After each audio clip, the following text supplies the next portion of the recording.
you. It's been a great week. I've enjoyed getting to know Mark and his staff. His defensive coordinator, Nick Aliotti, is one of the great ones in our business, and for him to be stepping away is significant because he's such a great coach and been that way for so many years. Mark's done a tremendous job of taking over for a program that was winning like they are now, and he's continued to keep it in the same light and will continue to do so. So the players have gotten along great this week. The city of San Antonio continues to be awesome for hospitality. The Alamo Bowl and the city are just a great combination for fun for kids. But it's always fun when you can appreciate and enjoy the coaches on the other side, and the players last night had a lot of fun together. So that's fun and builds up to a great game. What we did on Christmas Day when we got here is we told our players that this was not about farewells. This was not about where I am in life. It's not about where the coaches are in life. What this is a reward for them for winning the games they won this year and fighting back and coming from behind and playing a great opponent on Monday night. So we have actually asked them not to mention the coaching situation because that would be very, very unfair to the Alamo Bowl, to Mark, or to them. This is about them. It's about the seniors' last game. It's about the younger players moving forward. So we have not talked about that all week. And if you watch Oregon on video, that takes your mindset away. You don't have to worry about what happens on Tuesday. So we're excited about the game. It's been a great week. And Mark. Thank you. Can I just say ditto to a lot of that? But it has been a great week. We've had the reception here from the top down has been outstanding. The people associated with the Alamo Bowl have been outstanding. Pat and Derek and everybody else that we've come in contact with has been just beyond our highest expectation. City of San Antonio has been a lot of fun. Had a great time last night, as Coach Brown said, with our players and families down out on the Riverwalk for a great event. And like Coach said, a tremendous challenge of watching Texas on tape. Woke us up immediately of starting to prepare for the build up to this game, and our guys had a great couple weeks of kind of Texas prep, as well as getting a jump with our younger players for advancing their jump on spring ball a little bit. And I will talk about the coaching change a little bit because Coach Brown, just again, I called him an icon of our game, and as I've been around him more and more this week, it's made it more and more difficult. I like to get a little anger going before the game, and when you're around him, he's just more impressive, more classy, but just better than the high expectations that I had coming into this deal. I've had a ton of conversations with him about things and that I'll take with me forever and will hopefully make me a better coach, and just can't say enough about how impressive it is to be around him and his wife Sally and again, like he said, their players, every player that I've come in contact with at Texas has been top-notch human being, and I think that's, again, a testament to him and his staff. As for the game, we're excited to go. I think we've had a great week down here of focused football and then fun when it's time to have fun, and we're getting closer and closer to that to kickoff, so it feels more like a football game than a bowl game. Questions? Thank you. Perfect. Run. Mack, there was a story out this week that you stepping aside was not your choice. I wonder if you can address that. I can address that after watching Oregon's video, we have been totally focused on Oregon and nothing else. Mack, the players came in yesterday. We talked to Greg Robinson yesterday. They all seem to be full speed ahead. How have you managed the information so that your players are doing nothing but being focused on the game? This has been one of the more fun groups that I've ever coached, being around the assistant coaches and the players. From our poor start and a lot of speculation and negative things being said early, these guys have focused on winning. And they had that great run for 6 weeks, and they had a chance to beat Baylor in the last half for the conference championship and came up short, but at no time have they not given us their best and been focused each week. And the assistant coaches the same way. After Ole Miss, these guys committed to us that they would continue to do everything they could do to help Texas because that's really important to us that Texas play well and do well. And I asked the assistant coaches even this week, let's focus on this game. Let's don't talk about other jobs. If you need me, I will help you, but I'd rather do it after Monday night. I'd rather do it Tuesday. So let's do nothing but give Texas our best this last week, and let's give these young people our best. And it would have been impossible for us to ask them to focus and give us respect and discipline and effort for the last week unless we gave them the same. So we think that's all worked out for both. Very, very proud of everybody in the Longhorn organization. Mack, real quick about Malcolm Brown. He talked yesterday about he felt that there was an opportunity around the OU game to sort of step in, make his mark. I know Joe had some issues there, and then Jonathan had some fumbleitis issues, and it just seemed like, was that game as a staff where y'all felt, hey, Malcolm, here's your chance, and he really took off with it, it seemed like? Yeah, we felt since he's been here, it's ready to happen. Ole Miss 2 years ago, he was unbelievable. Just had an amazing game. Then the third play of the game against Oklahoma State, he hurts his ankle and really doesn't come back for the rest of the year. He played a little bit latter part of the year, but he was never the same. So this is the first year that he's been healthy all year, and I just think he'll have an opportunity to leave, obviously, but I think if he comes back, and I would think he would come back, that he would be one of the better running backs in the country next year. Coach Helfrich, we had an Alamo Bowl hashtag question. What was player reaction, your reaction to the end zones? I know you guys kind of spruced them up this year when you get to one. I didn't actually. I walked around the Texas end zone. I saw it. It looked fantastic.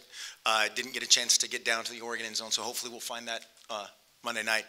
But we just went in, took the team picture, and hustled here. So, but anything that Nike has designed has been fairly impressive, and I'm confident it'll be fantastic on television for the crowd in attendance. Mack, have you come close to reaching terms on your buyout agreement with Texas? We are excited about Oregon and Monday night. So can't wait. Yeah. Great week. I said at the first of the week we would focus on these kids in this game, and that's absolutely what I'm going to do. Every ounce of my energy will be doing the best I can do to coach this game on Monday night. And by the way, we've even said we're not coaching it like it's the last one. We're going to coach it to do everything that we would do if it was 16 years ago to win the game. So we're going to do our best, and that's our job and our responsibility. It would be disrespectful to Mark and his great team and staff. It would be disrespectful to the Alamo Bowl for me to sit up here and talk about me tonight because this isn't about me. Do you worry about being overly emotional in your last game with the Longhorns? I'm overly emotional for 30 years of being a head coach, so that'll probably be the same. Coach Helfrich, we talked to Josh yesterday. Talk a little bit about the edge of your offense, the attitude they have. We talked to Marcus yesterday. We talked to Josh, kind of how they manage themselves and the vigor with which they play offense. Well, that's something we take a lot of pride in, is not only the tempo that we play at, but we want to play physically as well. We don't want to be a run and shoot-esque type of edge to our deal. And one of those things that we always point out is our ability to block on the perimeter. And that's something that we take great pride in. Our receivers blocking, in this case, some tremendously talented secondary people that Texas has. That'll be something that will be huge in the game, as it is every week. And we do need to play with an edge. We don't need to play with chaos. As the last time we were in Texas, Josh was a little over-emotional at the beginning of the game, and so we've talked about that a little bit of playing within, right on the fine line of that edge, and still executing.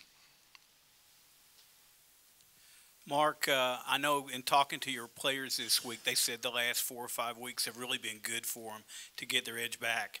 Do you get the feeling that since November they've kind of got their mojo back as far as approaching what they were doing early in the season rather than late in the season? We sure hope so, I guess. I think when we lost our first game and the world came to an end, we realized, and we woke up the next day that, hey, maybe the world didn't come to an end, but there were still some stragglers, and there was absolutely some disappointment and, kind of punched in the gut type of feeling for a few guys that just need to grow up and realize that there's a lot of ball left to be played. And as it played out, you know, we could have played ourselves into a better situation, quote unquote, but we didn't earn that. And I think it, you know, part of that is how I manage that I can do better. Part of that is realizing that the guys in the helmets are the guys that make it happen and earn it. They don't, like I said the other day, they don't give us points because the O shows up and we step on the field and they put 27 points on the board. Can we do that, by the way? 28 maybe. But I've been seeing 65 when I've looked at your stuff. But just that mentality of you know, grinding out everything, earning everything is something that has been our calling card for a long time, and especially our younger guys just need to realize that. And I think the disappointment or whatever, you know, whatever those emotions were, we handled as well as we possibly could in some regards. In some facets of our team, we didn't handle that so well. But these last couple weeks, I think our guys have prepared well. One, out of respect for our opponent, and another of playing Oregon football. The expectation for both of these programs is to be playing in the last game at the end of the year, and neither one of us are doing that. But a lot of people would love to be in Oregon's situation as a top 10 team that lost to a great team and then had a tough one on the road, and that's it, and have a lot of people back for next year. So those guys they've been on a great run. Their run, and I told their staff this the other night, their run as of late here has been like the run we had from 04 to 09, and it's been fun to watch them. Hey, Mark, Nick said that he wanted to retire after the Fiesta Bowl last year, and you kind of talked him into coming back and helping the transition. Is that accurate? And if so, what did it mean for you to have him this year? As I said the other day, Nick's contributions have been, you know, they're things that you can't overstate them enough, and I think that's the best way to put it. Of his contributions on and off the field have been immeasurable to the, you know, as Coach Brown just said, the advancement, so to speak, of our program. There was never a talking into or talking out of any. I don't think that's, you know, that's exactly how I put it to him. It's not. I can't. You know, that's a lifetime decision that you're making. He's at a point in his life where he's happy and healthy. His wife and his family are happy and healthy. Go play golf. Make some tee times. I'm guaranteeing he and Coach Brown are going to have. They already have 2 for a foursome at their, you know, country club of choice here for years to come. But you know, that timing was totally his call.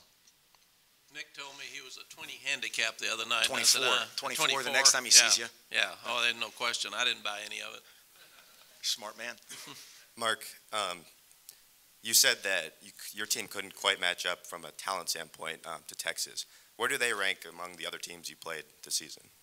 Really high. And the context of that, you know, somebody had asked, how do you prepare for a Malcolm Brown, or how do you prepare for the offensive line? And like most people, I mean, we don't have those guys laying around. We don't have a Malcolm Brown on our team, let alone, you know, the third guy or the fourth guy that can simulate that guy in a scout team situation. But, you know, Texas is obviously legendary for its ability to recruit, and obviously the talent in the state, and a talent-rich state, and a talent-laden roster of those in-state guys. And just seeing them at the banquet last night, that was not fun. But you know, we've got some things that we hope that we'll be able to do, and our guys will certainly show up and play hard. Problem for us is we tried to catch some of theirs leaving the banquet, and we couldn't catch them either. So. Mack, can you talk about what you've seen from Tyrone Swoops in these bowl preparations? Yeah, Tyrone's done really well, so we're very, very proud of him, and I think he's got a great future ahead.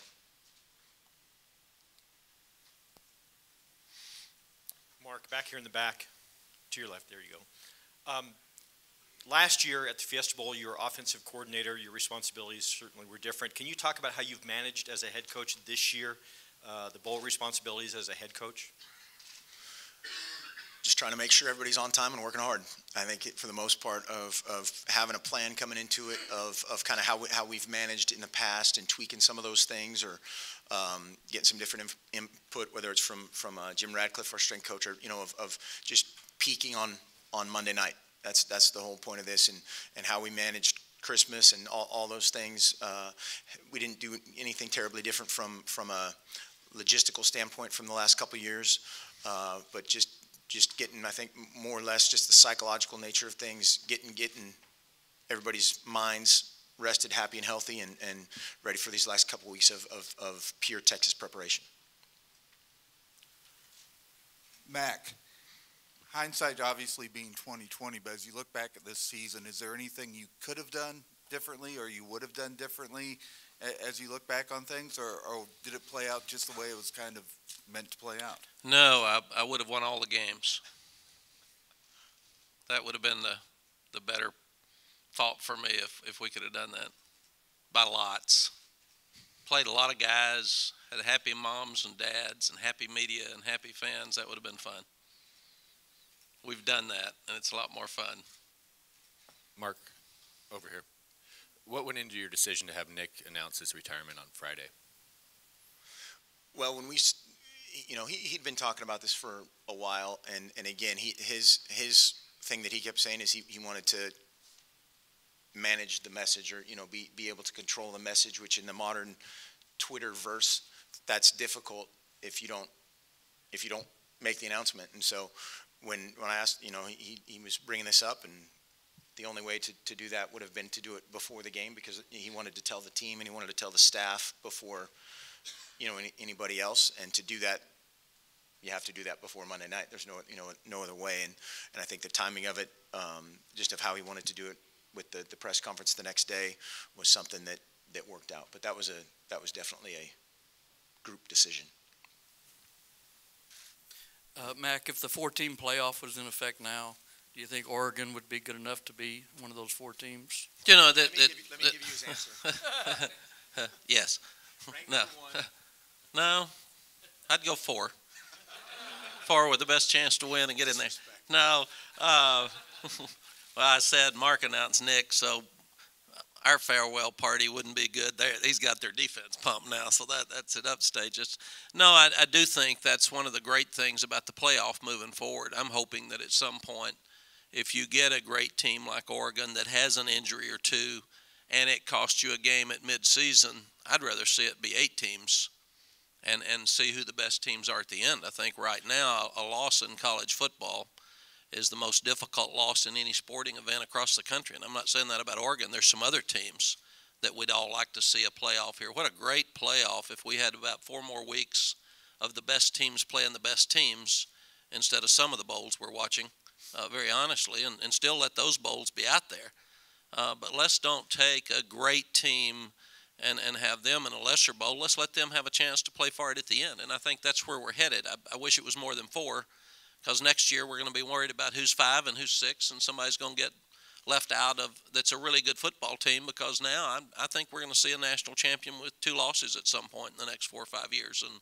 And that's just where we are. I think we're headed more to an NFL model than ever before in my coaching career, and there's some things that are positive about that, but there's some things that are negative. But it would give a team like Oregon a chance right now to be back in the mix instead of walking off the field against Stanford and everybody talking about you've lost your chance. I mean, that's not fair.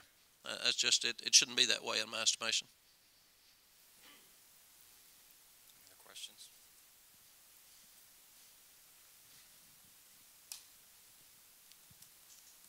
Mark, what's your timetable for hiring a defensive coordinator? And as someone who was promoted from within, is that a priority for you to promote from within and keep continuity at that position? Go last first. The priority is what's best for Oregon football, and the second part of that no timeline. Our priority number 1, AAA number 1 is to beat Texas, and our focus is 100% on that, and we'll manage that behind the scenes, and we have some great coaches on our staff, and there's some great coaches that we've either been around or been in contact with in the past that will be in the mix in that regard. And I've read a lot of things that I've done over the last 3 or 4 days that I haven't done, so it's been exciting to see those developments. Welcome to Texas. Yeah, exactly. Yeah, but in due course, there's no hurry at all. Mark asked me about it last night, and if I was interested, and I told him, with all due respect, we should wait till Tuesday. Yeah. To talk more about it. Tuesday morning. Yeah, Tuesday morning. Had to wait for the negotiations. Max, since we're not going to be able to see you on Tuesday, a lot of people We're not hanging out? I don't know. He's going to be in Bora you Bora. mean that? Luncheon or something? We could. Coffee? We could. a lot of people want to know, do you want to keep coaching? What have you envisioned for yourself come Tuesday and beyond? I have envisioned doing the best job I can do for this football team between now and Monday night. And it would be unfair for me to have even thought about anything else. And then after that, I'll obviously have some time to think. But it'd be unfair and disrespectful to everybody here for us to keep talking about me. No. I don't drink coffee.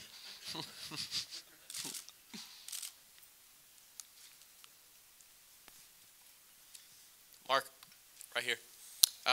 In the Stanford game, why did you decide to let Marcus keep playing after he partially tore his MCL, and how much healthier is he now? You know, Marcus was our best option.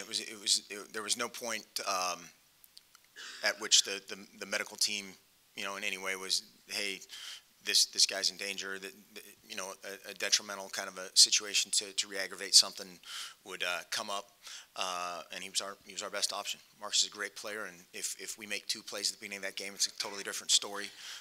Make a couple plays on special teams, a couple plays on defense, like anybody. You know, when you play against a great team, the margins are very slim. What was the second part? How much healthier is he now, and his ability to run, which makes the offense a lot more dynamic? 1%. He's looked really good in practice. How do you know? We've been out there. We are in Texas.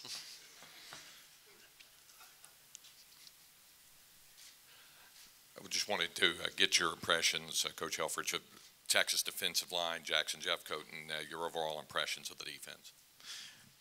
Outstanding. I mean, you can certainly see the impact of the coaching change was immediate. The scheme was different. You know, different. Their pursuit of the ball was different, and that's one of those things that you know is a tough deal, tough call to make in season.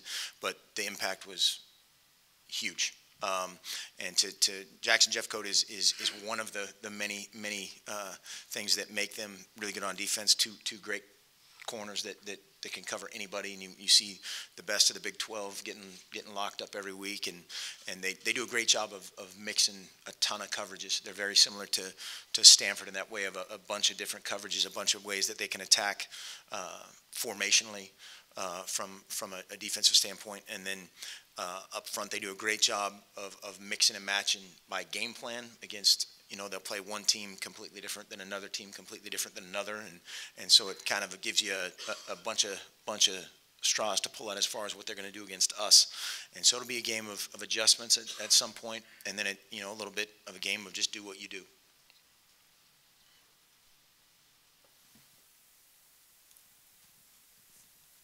Mack, as far as your offensive line with Kennedy Estelle out, and I assume Josh Cochran out, and maybe Desmond Harrison, you got any new players coming in there? Yes, I'm sorry. We've recruited 4 guys this week off the waiver wire. Now, Desmond Harrison did not make the trip because he's had a personal family issue at home, and his family's in our thoughts and prayers as that continues to progress. Hopefully it'll improve. Kennedy Estelle's obviously at home. Josh Cochran will not play tackle. He's played some tight end, but he's lost too much weight after his shoulder injury to do that, so he comes in short yards and goal line, some at tight end. So what you have to do is move Trey Hopkins to right tackle and Ced Flowers to left guard and move forward. And also Hassan Ridgeway is out with an arm injury, and he will not play in the game, will not dress or play.